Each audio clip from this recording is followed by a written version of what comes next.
So here we have the Pineapple Express, which is loosely based off the Lego Fairground Mixer.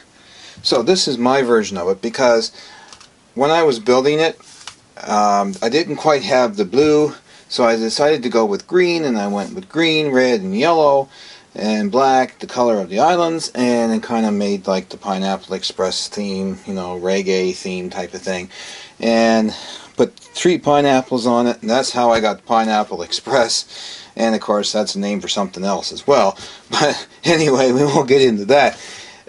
So it's kind of a reggae-ish theme mixer, but it's loosely based, like I said, off the Fairground Mixer. Now what I did was I made the base for it here and built it all around the base so that it would be a permanent fixture and not be like part of a moving fair or circus or whatever you want to call it. So without further ado, we'll just turn on the motor, and you can see that it does operate like the Fairground Mixer.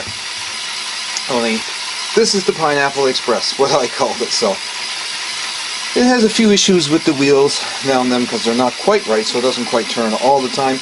But all in all, it's still a pretty cool thrill ride for an amusement park, and you know, I wanted to put it in. I see I'm missing one of my railings here, the red one that must have fell off down on the table before I brought it up to do the review of it here.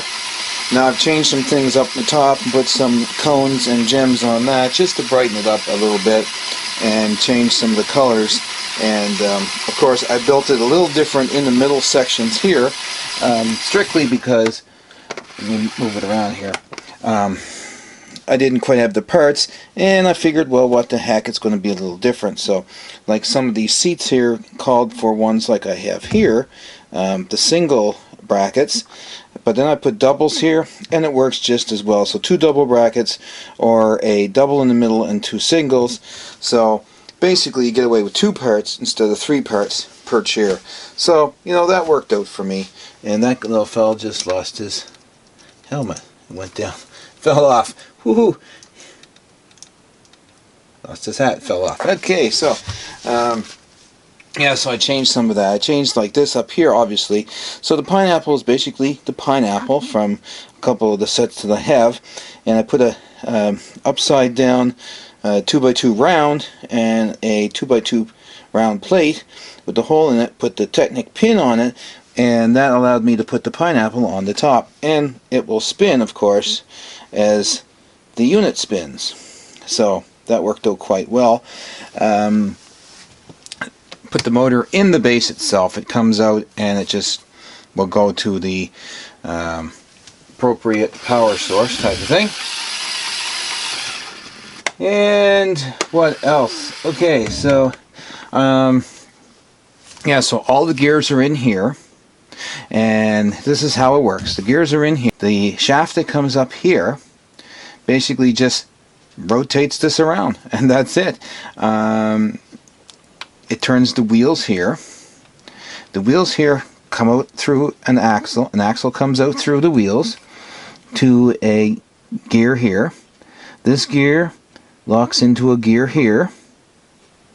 So we have a 90-degree angle turn there. And when the axle turns, it turns that gear, which turns the second gear. Now this gear wheel here, slip wheel, is just a slip wheel, just so it be able to turn around, and it goes up to the axle here to keep it upright, and that's basically how that turns around there. So when the wheel turns, the axle turns this gear, which in turn turns this gear at the 90-degree angle, which turns this all around, and you can see the movement of the wheel, the gear, and this axle. Very simple but yet complex design. We can have it go backwards, or we can have it go forwards.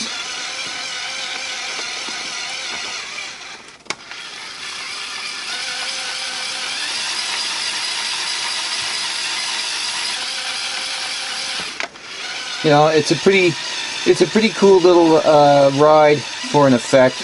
It has lots of motion to it, and it's great for the amusement park. This is one I did not pick up from Lego when they came out with their with their fair rides. So I missed out on it. It has now been retired.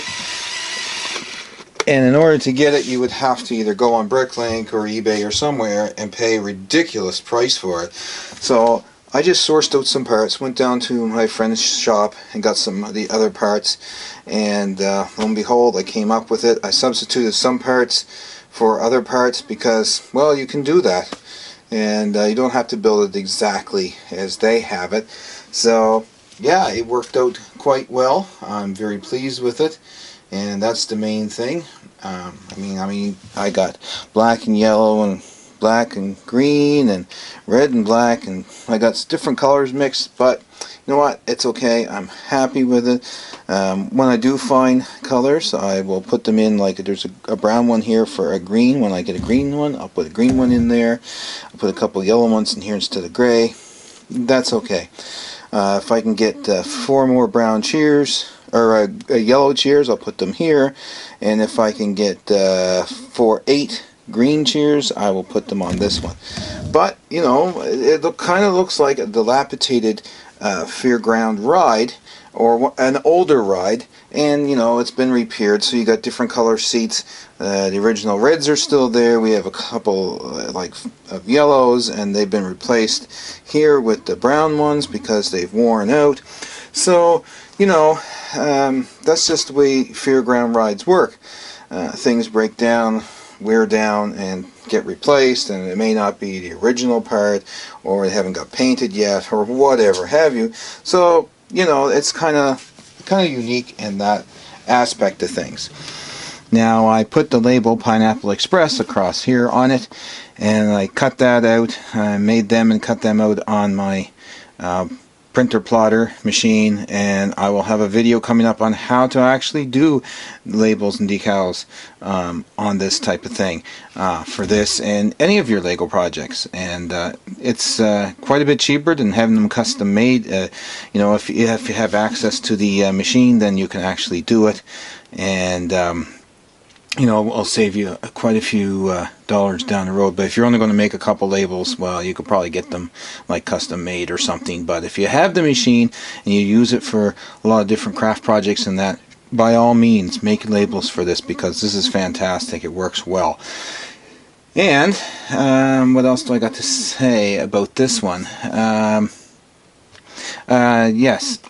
And so I did some modifications on this because I did not have a lot of the Technic parts that I required for it, like some of the Technic 4x4, 2x4s, some of the Technic 2x4s and 2x6s that were here that the shaft goes, or the axle goes down through. So I was able to get a corresponding drill bit to match the stud hole, and just very, very carefully drill down through, line them up and drill down through, and made my own Technic plates. And you know, that worked well. You don't notice them very much, and but there's one here, there's one down here, for example. I think I got one along there, and maybe even some down in the gearbox. But you know what? That's okay with me, because I'll do that sort of thing if I have to get those parts. And I had ordered some parts and they had not come in. I was anxious to get this built, so I went ahead and did that. Although when the parts came in, they weren't the colors. They were mostly white or black or gray.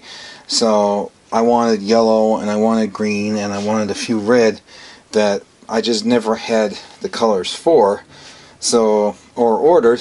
So I just went ahead and just got some regular plates and drilled a hole or two or whatever we needed to get them axles down in and make it work. And as you can see, whether it's a actual Lego Technic piece or a homemade Technic piece, it works, you know. So so what more can I say? Yes, I don't mind drilling them, cutting them, gluing them, or whatever, because sometimes you just have to do that. They do that at the Legoland model factories anyway, so And if they can do it, so can I, and I'm happy with that. Always been a model builder and will always be a model builder, whether it's modifying something or just leaving it as it is.